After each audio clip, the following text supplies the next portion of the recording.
You paint like that and paint like this.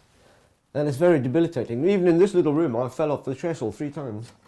5 centuries after he painted the Sistine Chapel, the spirit of Michelangelo lives on in Brighton, on England's south coast.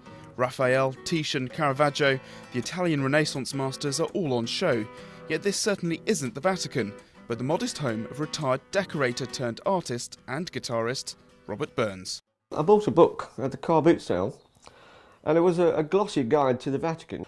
And I looked at it and I just thought, oh, this is so beautiful. And I thought, well, I'm a decorator, you know, I can do this surely.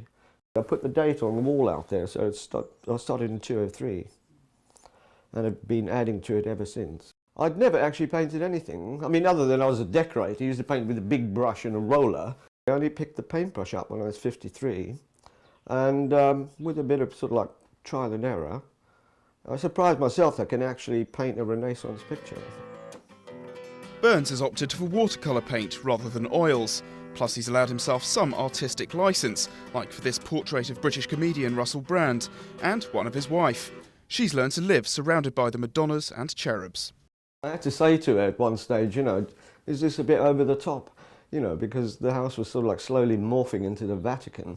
And she said, no, you know, you've started it, just carry on. So, and I'm very proud of it.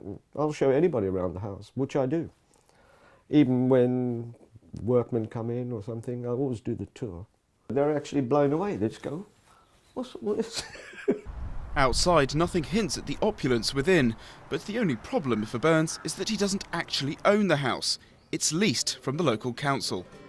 It did dawn on me after a while that, you know, if we ever left the house, I wouldn't have much to take away, you know, so it was only then I started painting on canvases.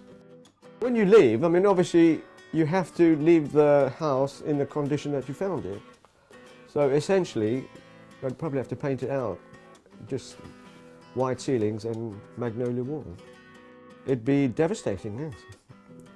But there again, I'd like to try and get the national newspapers in to buy it for the nation.